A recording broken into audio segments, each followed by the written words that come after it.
Hey y'all, today you're getting 6 of my favorite Copycat recipes.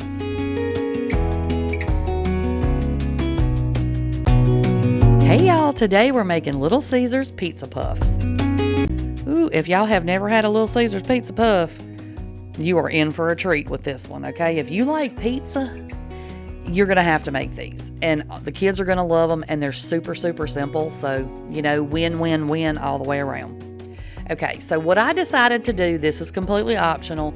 I'm gonna make some garlic butter for mine. You can use just cooking spray or some olive oil, some flavored oil, you know, whatever you have. But I just thought, let me make some garlic butter, right? So I took about 3 tablespoons of butter, melted it in the microwave. I'm adding in about a tablespoon of minced garlic, and then I'm gonna add in just a little bit of oregano and a little bit more garlic powder. Now, I don't like Italian seasoning. There's something in Italian seasoning that I don't care for, so that's why I just use oregano, but you could certainly use Italian seasoning or red pepper flake. You can, look, season this up however you want to if you want to make your own little butter for this. So once you get your butter made, just set it over to the side. Now we're going to get the dough made. So what I'm using is 1 can of this refrigerated pizza crust, the good old Great Value, y'all already know. And look, I try to open it with my hands because I don't know what I think I am, He-Man or something, but that didn't work, so I just had to bang it on the counter. So you're going to take this roll of pizza dough and you're just going to roll this out. And then I took my rolling pin and flattened it out because it's pretty thick when you take it out of the can. And I needed this to be thin. It doesn't have to be a certain thickness, but I don't like a real thick crust anyway. So I just rolled mine out until it was as thick as I wanted it to be, okay? So, y'all, if you've never had Little Caesars pizza puffs, you are in for a treat if you make these. And I'm telling you, everybody's gonna love them. If you like pizza, you're already gonna like these, okay?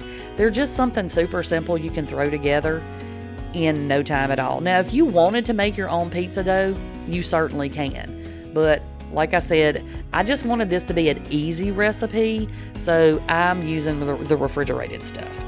So once you get your dough rolled out however you want it, go ahead and cut out, for the purposes of this video, I'm gonna do 12. But all that extra dough, you can roll that back out, cut out more, and make even more. But we're just gonna do 12 right now. Look at all that extra. See there? This makes a lot, y'all.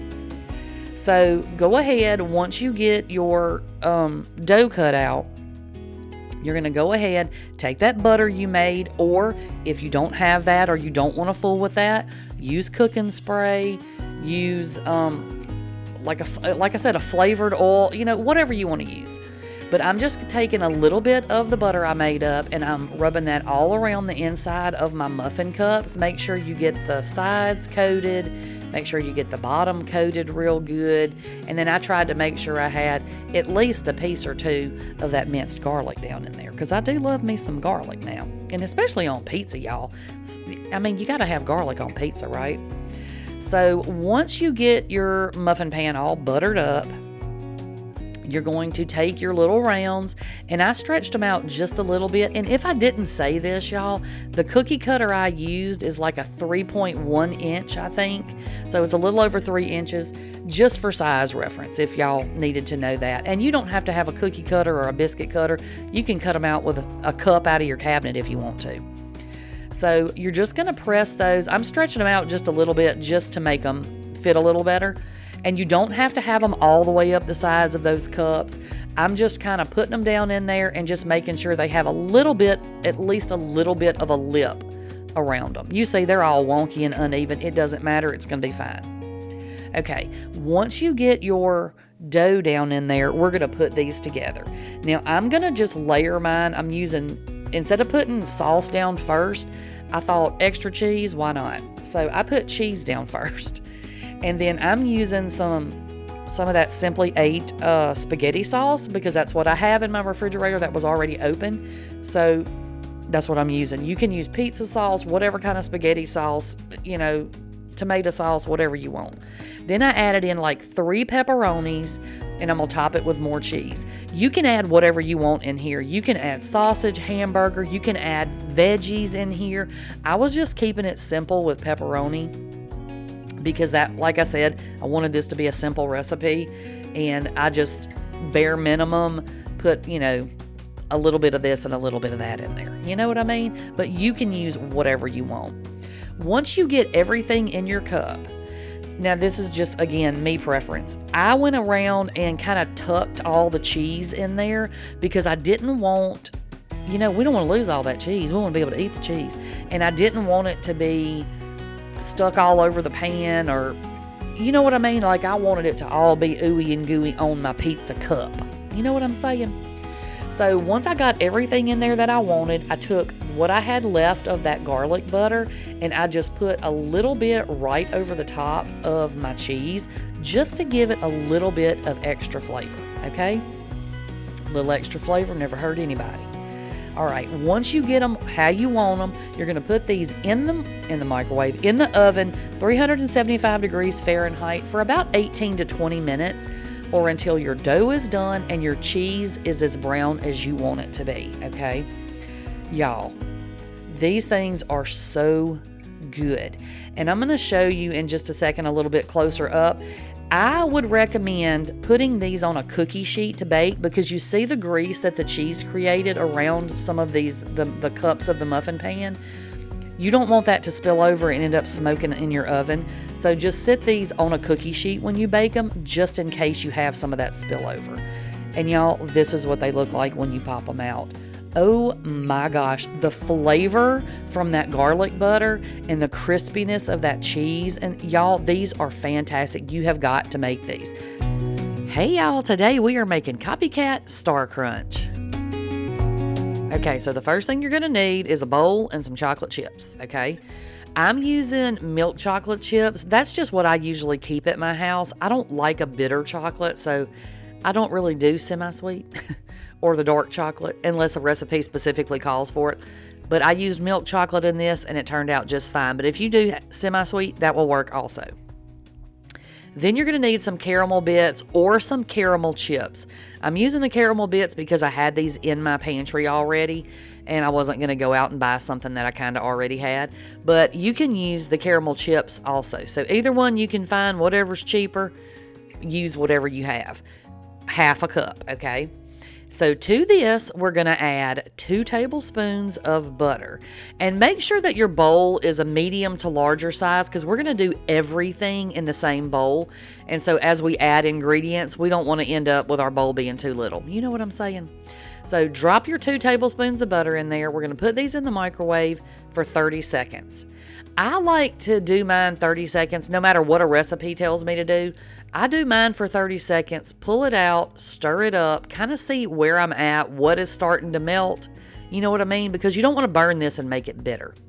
So I popped it back in, another 30 seconds, and now we've gotten somewhere. When you first pull it out, it looks like nothing is melted, but you can clearly see as I'm stirring it that a lot of this has melted.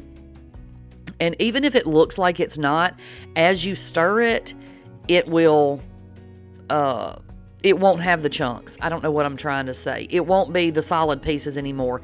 You know what I'm saying? It'll start to smooth out. Maybe that's what I was going for. So back in for another 30 seconds. And then this is what it's going to look like after that last 30 seconds. Now for me in my microwave, it took me a total of 1 minute and 30 seconds, okay? But every 30 seconds, I got it out and stirred it.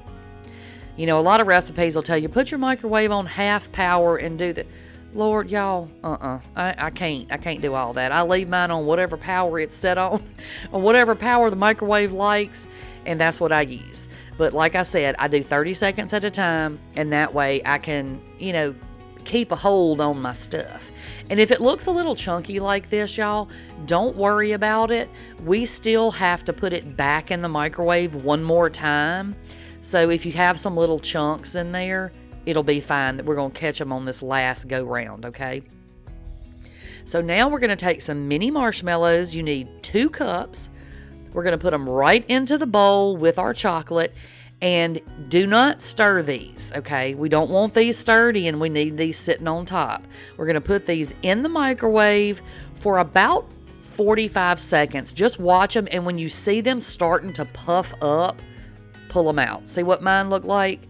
But they're melted. See, I'm going to stir these in. They're completely melted. See that? They just kind of deflate into goo. And that's what they need to do. But that's how you know they're, they were done too. You don't want to burn your I almost said your muffins. You don't want to burn your, I can't talk, I got bread on the brain, bun and muffins. You don't want to burn your marshmallows, okay? So then you're going to get this all good and stirred in. You want your marshmallow, your chocolate, and your caramel and butter, everything mixed completely together. And y'all let me know, are y'all Star Crunch fans? I told y'all I had some Copycat recipes coming up, and this is one of them. This is one of our favorites, and it turned out fantastic. Spoiler alert. So once everything is mixed up, you're going to add in 2 cups of Rice Krispies. Y'all know I ain't got real Rice Krispies. I've got the big old bag because I like to keep it on hand for Rice Krispie treats and things like this. But whatever kind of Rice Krispie or crispy cereal you have will work just fine. So mix it up. You want to make sure that all of your Rice Krispies get coated with the chocolate, caramel, and marshmallow mixture, because you know what a Star Crunch looks like. So we want these to look like a Star Crunch. We don't want big dry patches of cereal. Does that make sense? Does that make sense, y'all? Hopefully it does. So that's all you have to do. Mix it up and you're done with the recipe. So now we're just going to put them together, okay? So take you a little piece of parchment paper. Now this recipe is supposed to make 6. I must have gotten mine a little small because I ended up with 7. But if you want more and smaller, just make them as big as you want them. I just tried to make mine the same size as what a real Star Crunch is. You know what I mean? Because it's Copycat. So anyway, you're going to take you're going to need some Pam here in just a second, or some whatever kind of cooking spray you have. Scoop you up 1/4 cup of this mixture, okay? 1/4 cup. Take your cooking spray, spray just a little on your hands, and then you're just going to dump that out into your hand and roll it into a ball, okay? And then we're going to put those on our parchment paper. You're just going to keep going and doing this until you run out of the mixture, okay? And like I said, I ended up with 7 just because, size difference or whatever. But definitely if you are making these for younger kids that don't necessarily need a full-size Star Crunch, make smaller ones. You don't have to cook them or anything, so it does not matter at all what size you end up getting. You know what I'm saying? Because these are no bake. They're super, super simple. Once you get everything rolled into balls, okay, you're just going to take your hand and you're going to press these down, okay? We're just going to press them down into sort of a hamburger, and they do look a lot like a hamburger patty, but press them down sort of into a hamburger patty shape or into a Star Crunch shape, okay? Don't press them down flat because obviously you don't want them to, be flat. It's a Star Crunch, right? But press them down to whatever thickness you want them to be, and then just kind of take your hand around the edges, because when they kind of start to come apart at the edges, you know what I mean, when you know what I'm saying, when you push stuff down, and then just kind of mold them into round circles, and y'all, that's it. These are so simple to make and so few ingredients, but that's what they look like. And let me tell y'all, they taste like a Star Crunch. Once you get them flattened out like this, just let them sit until they completely cool down. But this is what they look like close up. See there?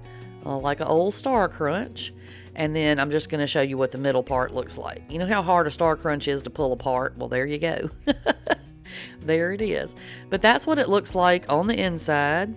Get the camera to act right so y'all can see. See there? That's what she looks like on the inside, y'all. This recipe is super simple. It's really good. Look, it'll take you straight back to your childhood, right? So y'all let me know, do you like Star Crunch? What is your favorite snack cake? Hey y'all, today we're making Crunchwrap Casserole. Alrighty y'all, so the first thing we're going to need to do is go ahead and get all our little vegetables prepped. So I like to get all this done ahead of time so that when I'm ready to use them, I don't have to stop and do everything. So get everything ready ahead of time. And then also when you get ready to eat, everything's ready. It's all, you just got to pull it out of the refrigerator and it's ready to go. So go ahead and preheat your oven to 375. And if y'all have never had a Taco Bell Crunch Wrap, well, you're just really missing out. You're just really missing out. But it's Taco Bell, y'all. We all know what happens when we go to Taco Bell. So I wanted to make this at home. Now I have another video where I make the actual Crunch Wrap, and I'll link that video below for y'all if anybody wants to just make an individual Crunch Wrap. But if you're feeding a lot of people, this is the way to go. You know, you can't go wrong with a casserole. So I chopped up my tomato. Now the green onion and the lettuce I'm about to chop, those are for garnish. That's just something I wanted extra to put on top of mine. So it's completely optional. You don't have to use that if you don't want to, okay? So like I said, I just want to get everything chopped up, and I'm chopping everything up pretty small. And then of course, y'all know I'm gonna wash my lettuce because, you know, bugs, we don't want no bugs. So I got that little salad spinner. Y'all, that thing is the best. I use that when I have fruit, you know, that I need to kind of dry off, lettuce, any kind of thing like that. If y'all don't have one, you need to get you one. They're the best thing ever. I'll link mine below if y'all are interested. It's not real fancy, but, you know, it's not real expensive either, so that's always good. So go ahead and just get your lettuce all good and washed up. And then this thing, when it spins, it dries it, because, you know, lettuce is pretty much just water anyway. But this thing spins all that water right on out so you don't have soggy lettuce. Y'all, who knew? These inventions, you know, how did our parents ever survive with the things that they had to use? So anyway, we're going to go ahead, I can't talk. We're going to go ahead now and get us the onion diced up. Now this one is for, the stuff on the plate is for, you know, mostly for the top. We are going to use the tomatoes in it, but now my onion, the one I'm chopping now, that is going to mix in with our ground beef. If you don't like onion, you don't have to put this in your ground beef. I like onion, y'all know that, so I'm going to put some in mine. Now, we're not going to talk about my pan that looks like it's dirty. I promise it's not. It's clean, but all my pans are crusty. Y'all know this already if you've been watching for any length of time.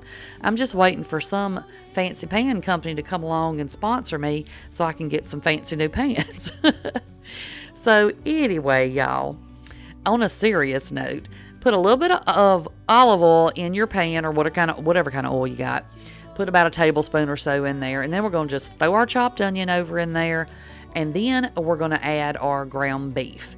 Now, y'all know I like to buy the big packs and put them in Ziploc bags. This is about, if I had to guess, and I am, maybe a pound and a half, pound and a quarter, pound and three, I don't know, something like that. But you can use 1 pound. You can use 2 pounds. You can use however much you want to use. If you want a whole lot more meat, use 2 pounds of meat. If you want a thinner layer of meat, just use, you know, a pound. A pound is what it calls for. I used what I had. So the recipe, y'all, just so you know, I found this. There's a girl that I follow, and she does a lot of Weight Watcher recipes, but this is clearly not a Weight Watcher recipe. But it looked so good to me, and I'll link her channel down below too. She's kind of a lifestyle channel. But anyway, I will link it down below for y'all if you're interested, because I always like to give credit where I find stuff. So once you get your ground beef all browned up and your onions are nice and soft, drain all the grease off of it, and then we're going to add some taco seasoning. Now, y'all know I don't measure when I have these big containers, but if you use the packets, just use a packet. If you got a pound of ground beef, if you got 2 pounds of ground beef, add an extra packet in there. Or if you like a lot of extra taco seasoning, add however much you want. Then you're just going to add a little bit of water. I think the package says 2/3 of a cup. I don't ever measure that either. I just throw a little bit in there. But I just put some in there, and I actually added a little bit more taco seasoning to this too. But just put it over in there and let that cook down till the water's cooked out of it in all your taco seasoning. You know, your meat's all good and flavored up. Okay, now you're going to need a 9x13 pan, and you're going to need to grease that. You're going to need some of these really big flour tortillas. You can use whatever brand, whatever kind. You can use the low carb. I actually tried to find those, but I couldn't find any, so I just got the regular. So you're going to want to like form these in the bottom of your pan. You're kind of forming a little bed, a little bed or something, a little something. You're a little bowl. a bowl. Is that what I'm trying to come up with? We're going to seal this up. Okay, we're going to seal it up. So make sure that you've got it, overlapped on the sides of your pan so that you can fold it over. But you want to make sure that the bottom, everything is overlapped so nothing falls out, if that makes any sense. Hopefully it does. So then you're going to take some shredded cheese, whatever kind you have will work just fine. I got this huge bag at Sam's just so I could have some on hand and make my life a little easier, because we use a lot of shredded cheese these days. And so, or in my recipes I have been. So what you're going to need, okay, like a regular size bag, that you just get at Walmart or whatever, one of those. So what is that, about 1.5 cups or so? But put ever how much you want on there. You're just going to cover those tortillas in shredded cheese. Then the next layer is going to be our tomatoes. And again, y'all, if you don't like tomatoes or you're allergic to tomatoes or whatever the case may be, you don't have to put tomato in here. And if you don't have fresh tomato, you could actually probably drain some diced canned tomatoes really good and use those in here. But again, however much you want, put that in there. Then you're going to need some sour cream. Now I had light sour cream because that's what I had. We're going to take about 1/2 cup of this. Now, I was thinking to myself, if you, and actually I'm saying I thought it to myself, but she might have did this in her video. I can't remember. But you put about 1/2 cup of sour cream in your bowl. Then I took a little bit of water and I added it to my sour cream, because we got to get this sour cream somehow to spread over the top of this tomatoes and cheese. And that's not going to work well if you got something real thick like sour cream.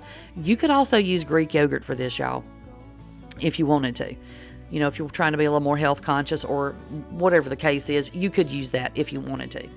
So I just added probably in total about 3 tablespoons of water to mine.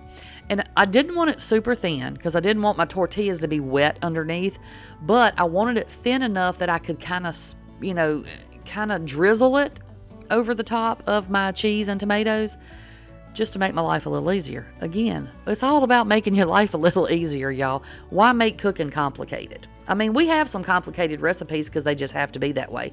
But when you're doing something like this, the whole point is to make something quick and easy, right? So go ahead and just drizzle your sour cream right over the top. And you could probably use milk too, y'all, if you didn't want to use water to mix that with. But y'all know me and lactose, so I didn't want to add any extra milk to anything.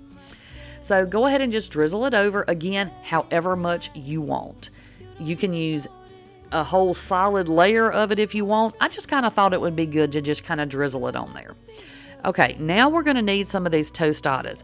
If you cannot find tostadas, or you don't want to go to the store and get tostadas or whatever the case is, you can use a thick corn chip. That would be just fine. We just want to put something in here that's going to give it a little crunch, because that's the whole point of a crunch wrap, right? And y'all, do not ask me why I didn't turn these darn broken ones around to where the flat side was up against the pan. I have no idea. My brain was not working this night, apparently. So I didn't. So what I did was I just took one and I broke it up and I just filled in the gaps. It would have been easier if I'd have just turned it around, but I didn't. So we make it work, right? So just fill in your little gaps with little pieces of tortilla. It's not going to hurt you to have any extra. And then on top of your tostadas, we're going to add some of this, I think it's, what is it, chili con queso? I don't know. It's like the chili cheese dip. You know what I'm saying? Let you get at the Walmart. I showed y'all. But anyway, I ended up using maybe a half of this jar, maybe. Just use however much you need to get a layer of this on here, okay?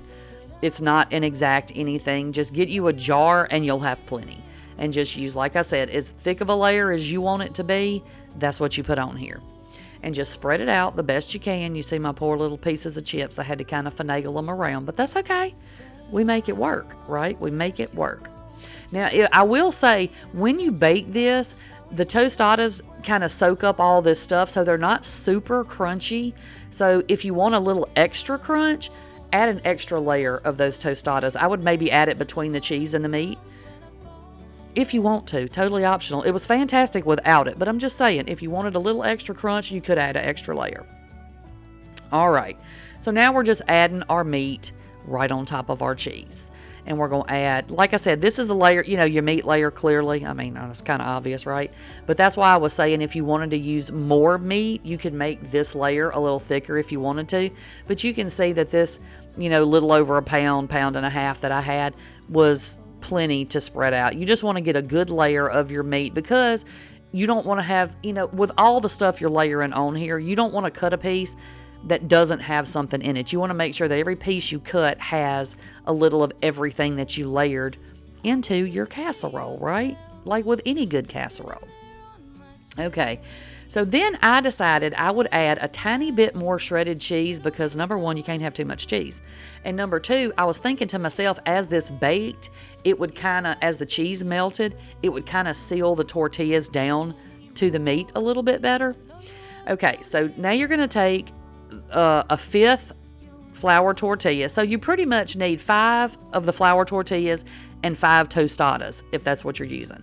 That's, you know, how much you need to, you know, get the amount that you know, to be able to do this. Y'all know what I'm trying to say. I can't talk today. But anyway, then you're just going to fold everything over, make sure everything is good and sealed up, and then just spray it with a little bit of cooking spray so it'll be nice and crispy. So into the oven, 375 for about 20 to 30 minutes. Just watch it in whatever level of crispy you want. That's when you pull it out, okay? This is how, y'all, I can't. I'm tasting it right now. So you can see it's nice. I was trying to show you it's nice and crispy. Those tortillas were. And the bottom is nice and crispy too because we sprayed the top and the bottom. Y'all, I cannot. Woo, oh my gosh, this thing is so good. Okay, so you're going to let it sit for about 10-15 minutes to let it just kind of set up. Okay, let it just calm down on itself. Let the cheese quit bubbling so much. Then you're going to remove it from your pan. And if you see, my pan came out clean. Look at that. A little bit of cheese on the edges, but that's it. So this is not a messy dinner at all, which it seems like it would be with all the cheese and, you know, stuff like that, but it's not at all. So then you're just going to cut it into however big a square you want it to be. I cut this into 6 pieces. And my son and his other half were here. And let me tell you, the entire pan was gone. Whole pan. It was the whole thing. Then he asked me, when are you going to make this again? So I'll be making it again soon, y'all. This is definitely going into the rotation because it was fantastic. And it was a fan favorite, y'all. But you just, like I said, you just cut it into little squares, you know, however big you need, however many people you're feeding. And look at that, y'all. Oh my gosh. Ooey, gooey, cheesy, delicious. It is so good, y'all. I can't rave enough about it. It is so stinking good.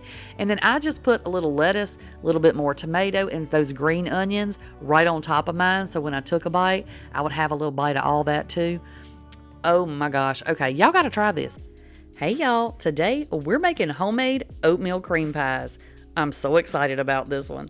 So first off, we're going to get our dry ingredients together. We're going to need 1 1/4 cups of flour.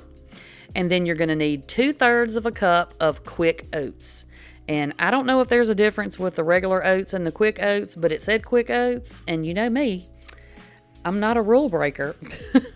Okay, I couldn't even say that with a straight face. Anyway, 2/3 of a cup of quick oats, y'all. Then we're going to add in 3/4 of a teaspoon of baking soda.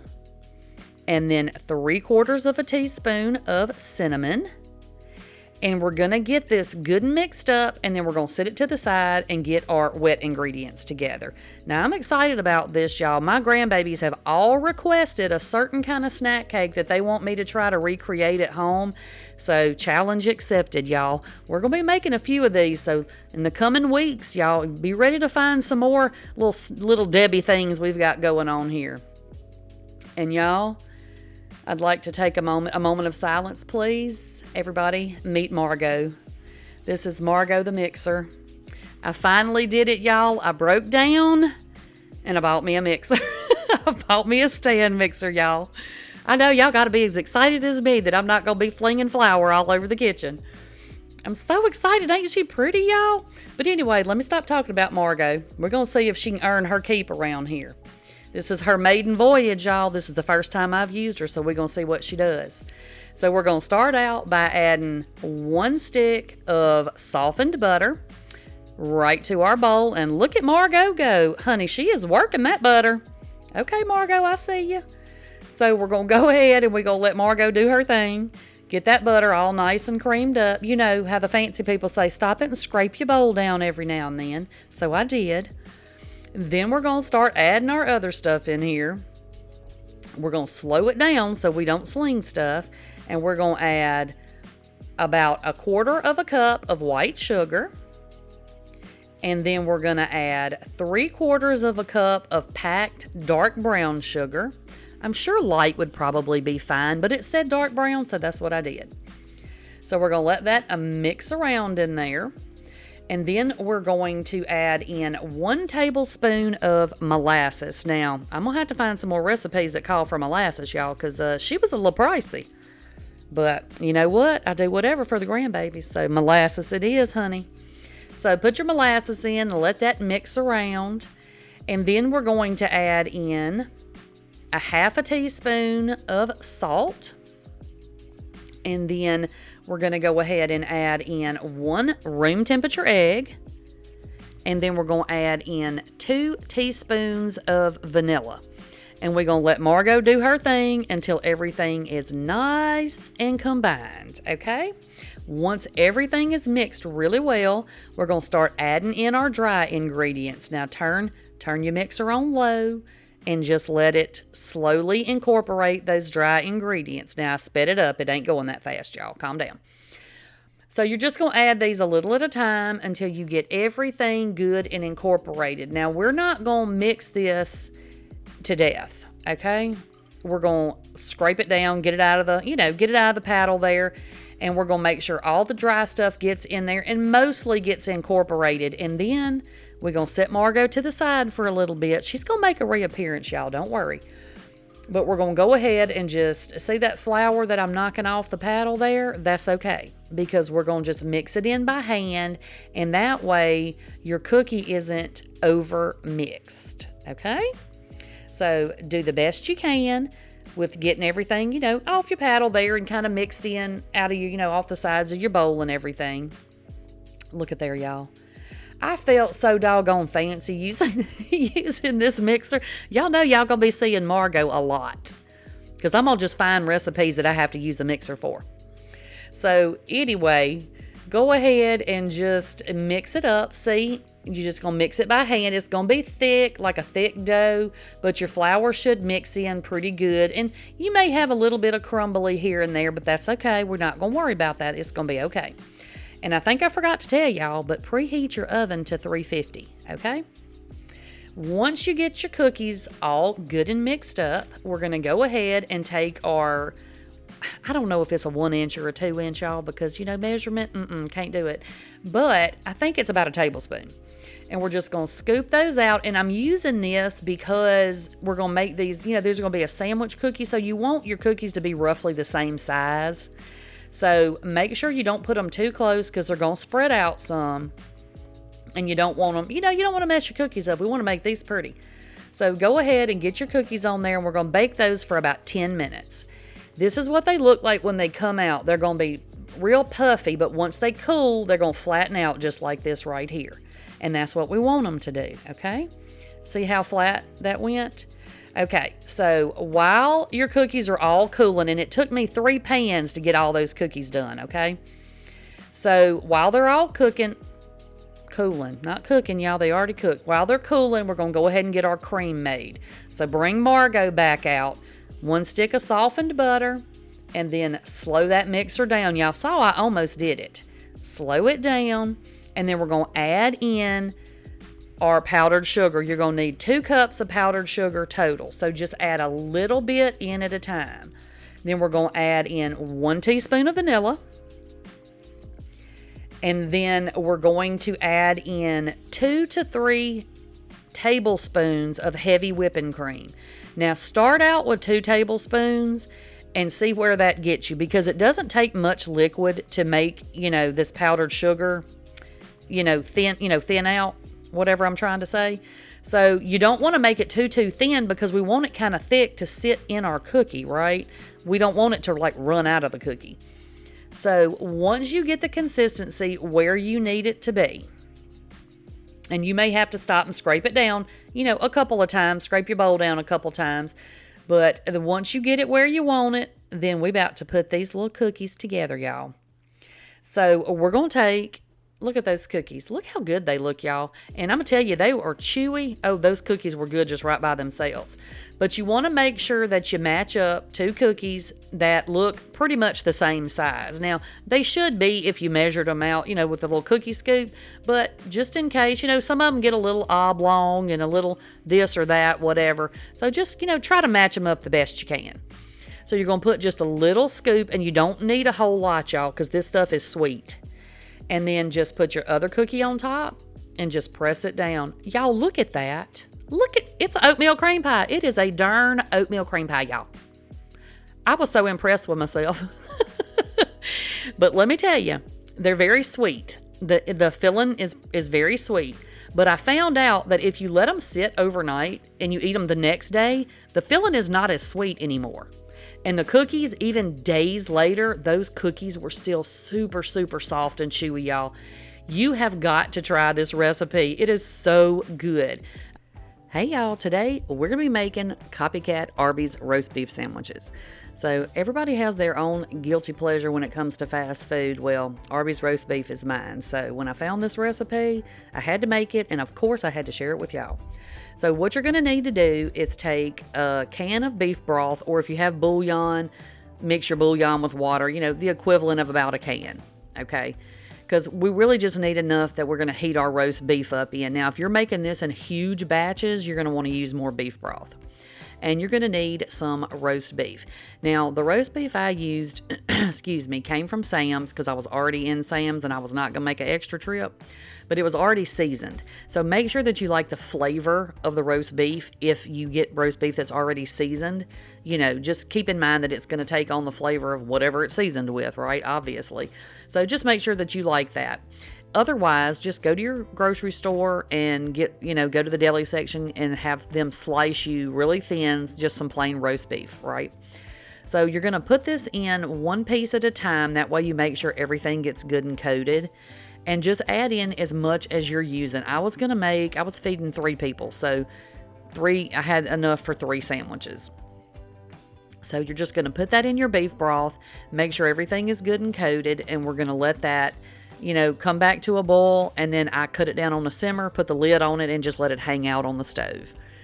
Now, we're going to make the sauces to go with this. Now, I'm kind of a plain gal. Y'all know that. I'm not much into extra spicy things or any of that. So I just chose to make the Arby's sauce and the cheese sauce.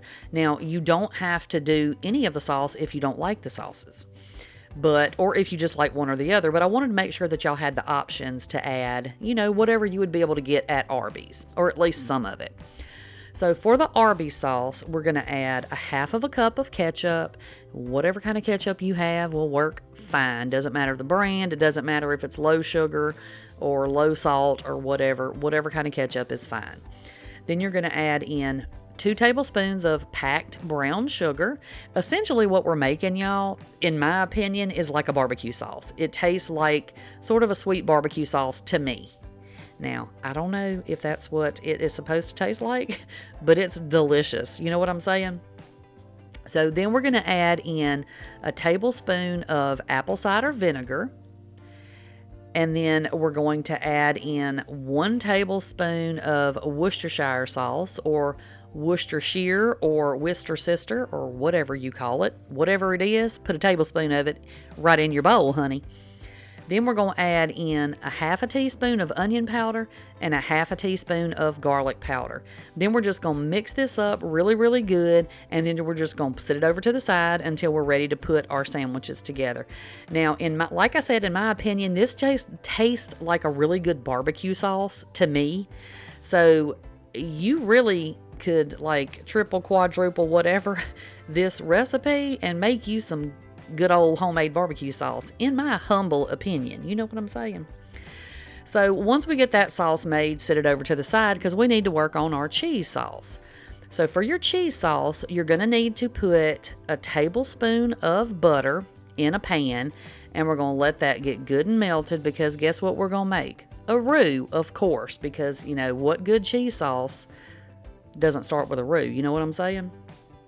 So tablespoon of butter, let it melt, add you in a tablespoon of flour. Mix it up real good, and then just whisk it around for about another minute or so, just to make sure that we get that raw flour cooked out of there. Then we're going to add in 1 cup of milk. Now, I have 2% milk. If you have whole milk, whatever kind of milk you have will be fine. So you're going to whisk that around, and we're going to let it start to thicken up a little bit. Now, I add my milk about half, and then, mix it and then add the other half. But we just want to let it cook for a couple of minutes and let it thicken up, okay? Once it's all nice and thickened up, you're going to turn your fire off, and we're going to add in 6 ounces of shredded cheese. Now, the recipe called for 6 ounces of sharp cheddar. I didn't have any. All I had was mild. So that's what I'm using. And you see I'm not measuring, but 6 ounces is what it calls for. I added in there what looked like 6 ounces to me. Y'all know I don't always measure stuff. So go ahead and just mix that up until your cheese is good and melted. Now, because I used a mild cheddar cheese, I felt like when I tasted it, it needed a little bit of something extra. So I just added in a little bit of salt and pepper. Just taste it after your cheese melts in there, and if you feel like it needs a little seasoning, you could add whatever. You know what I'm saying? I tried to stick to what the recipe was, though. You know what I'm saying? Now, I might would have just made this, add some Tony's or whatever, but because I was trying to stick to the Arby's recipe, I stuck to what they had, okay? So now all we need to do is put our sandwiches together. Now, I looked for the onion buns, and they didn't have any at my store. So... And also, ideally, you would toast these buns, but before I even started cooking this, I was already hungry, so I didn't want to take the extra time to toast my buns on this particular day. But toast your buns and it'll be really good, y'all. So what you're going to want to do is take a pile of that meat that you let soak and shake off as much of the liquid as you can, because you don't want your bun to get wet. Who wants soggy buns? You know what I'm saying? But then you're going to pile on just as much of that roast beef as you want. Because sometimes at Arby's you get a whole bunch of beef and sometimes you don't get hardly any. Well, guess what? When you make it at home, you can put whatever you want to on your sandwich. That's the best part of making it at home, right? So once we get our beef on there, I'm going to add on a little bit of that Arby's sauce. And again, you can add on as little as or as much as you want. Or if you don't want the Arby's sauce, don't put it on there. It don't make any difference. Then we're going to add a couple of little spoonfuls of the cheese just right over the top. Again, however much you want, or if you don't want it, don't put it on there. But you have options, right? So that's all there is to this, y'all. I didn't even realize how easy it was going to be to make these darn things. And I tried to find the Arby's curly fries at Walmart because, they do sell them, the Arby's brand curly fries. But, of course, my store didn't have them. So we just bought some seasoned fries, and that's what we had with it. But this is it, y'all. Get that Arby's craving late at night, you can make that right at home. Hey, y'all. Today we're making Philadelphia cheesecake bars. Okay, so the first thing that we're going to need to do is make our crust. So I didn't have any graham cracker crumbs, so I'm going to have to make my own. So you're going to need either 1.5 cups of graham cracker crumbs or about 12 of these graham cracker sheets, okay? And we're just going to put these in a Ziploc bag. Look, I'm counting just so I can be precise. So you're going to put these in a big Ziploc bag, and then we're going to crush these up until we get it into the graham cracker crumbs that we need, okay? And if y'all didn't know, this Copycat recipe, Philadelphia cream cheese, used to make these cheesecake bars, and they were so good. They made them when my kids were younger, and my daughter loved these. And she told me when I first started my channel, she was like, Mama, make some of those Philadelphia cream cheese bars or the cheesecake bars. And I was like, okay, I will. And I never got around to doing it. So now that I'm kind of in this, in the zone of kind of making some of these copycat things, I thought, you know what? I'm going to make her some of these. And y'all, they turned out so good. Just FYI. So now that you've got your graham cracker crumbs, you're going to go ahead and pour those into a small bowl. Go ahead, y'all, too, and preheat your oven to 350 at this point. I forgot to tell y'all that. But just get your oven preheating 350. And then you're going to pour your graham cracker crumbs in a bowl. And then we're going to add to that 1/4 cup of sugar. because these are a dessert bar. So, you know, we're going to add that little extra sugar in there. And I just like to mix my crumbs and my sugar, you know, up together so they'll be nice and mixed when I add the butter. So then we're going to add in 6 tablespoons of melted butter. And then you're going to mix this up until all of your graham cracker crumbs are good and coated. Now, I don't know if in all my infinite wisdom and counting over there, I put an extra graham cracker or what. Mine turned out a bit crumbly. So I may, if it's too crumbly, it's going to be hard to cut once you're ready. So maybe add just a tiny bit more butter just so your crust will hold together. So once you get everything mixed up, this is an 8x8 pan. I put a little piece of parchment paper in there because we don't want to have to cut these in the pan. You want the parchment paper in there so when everything's done, you can just pull it out of the pan, and then it's a lot easier to deal with when you're cutting it and stuff. So pour your graham cracker crumbs right on top of your little parchment paper. And I did put a little cooking spray in the bottom just to hold that, and then a little bit of cooking spray underneath the crust also. Now, I don't normally spray my parchment paper, but this recipe actually called for it, and I found this on Pinterest, by the way. So I just pressed my graham cracker crumbs down into the pan the best I could. And so we're going to set that to the side, and now we're going to get the cheesecake part made. So what you're going to need for this is 2 blocks of softened cream cheese. And if you forget to take your cream cheese out of the refrigerator to sit out and come up to room temperature, if you'll lay your cream cheese on your oven while it's preheating, that normally will get it soft enough that you can fool with it. Okay, so just if you forget, try that. And just, you know, that way you won't have to wait forever for your cream cheese to come up to room temperature. So add two blocks of cream cheese, and then we added in a 1/2 cup of sugar. And then we're going to add in a little bit of vanilla, about a 1/2 teaspoon or so. Y'all know I didn't measure, obviously. And then it calls for a 1/4 cup of sour cream. I didn't have any sour cream, but I have this non-fat plain Greek yogurt.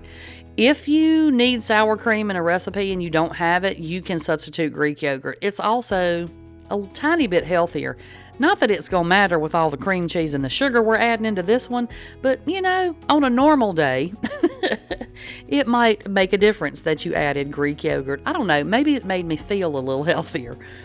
So once you get that added in, mix that up with your hand mixer just to kind of get it mixed in a little bit. And then we're going to add in 2 eggs. Now we're adding, 2 room temperature eggs. If you forget to sit your eggs out, you can get a bowl of warm water, sit your eggs down in the warm water for about 10 minutes or so, and that will bring your eggs to room temperature. So there's another little trick. Y'all learning all kinds of stuff today. So anyway, mix your eggs in. You're going to mix this until everything is completely mixed in and smooth, okay? Then we're going to take that batter that we just made, our little cheesecake mixture, and we're going to pour that right over our crust that we made, okay? And like I said, y'all, I had a lot of copycat recipes that I've done and that I've got coming up. So I made a playlist, and I'm going to link that for y'all in case y'all want any more fun copycat recipes, okay? So once you dump your cheesecake over there, just spread it out the best that you can, you know, get it pretty even because we want it to cook even, you know. And then once you get that all done, we're going to pop this in the oven, 350 degrees Fahrenheit, for about 40 to 45 minutes. Just watch it. You know, you want it a tiny bit jiggly in the center, just a little bit. And, you know, it'll be puffy around the edges. So while our cheesecake is cooking, we're going to get our strawberry, the jam part, it's not a glaze, y'all. What is it called? I don't know. But anyway, we're going to get it made. Y'all say it, the word will come to me in a minute. Y'all know words are hard. So you're going to cut up some strawberries. You need 1.5 cups. Now look, if you don't want to go through all of this, you could just find some good strawberry jam and use that instead. But I was like, this isn't really that difficult, so I'm going to put mine together, and you know homemade just tastes better anyway. So if you have time to do it homemade, I would recommend to do it because it's very simple. So like I said, 1.5 cups of strawberries, chop those up. Then you're going to need about a tablespoon of lemon juice. This lemon, honey, was on its last leg. You can't really tell in the video, but I was working hard to cut through that lemon. And I started to get a little measuring spoon out, and I was like, it's not even worth it. I'm just going to squeeze it in here. If I have a little more, a little less, it's not going to hurt nothing. So about a tablespoon of lemon juice. And just if you didn't know this, if you have after I've squeezed that out of there, if you cut that up, if you have a garbage disposal, drop that in your garbage disposal and turn it on, and it'll get them blades to running, and then your house smells like lemon. Look, there's y'all another tip. I'm telling y'all, and you're learning so much today.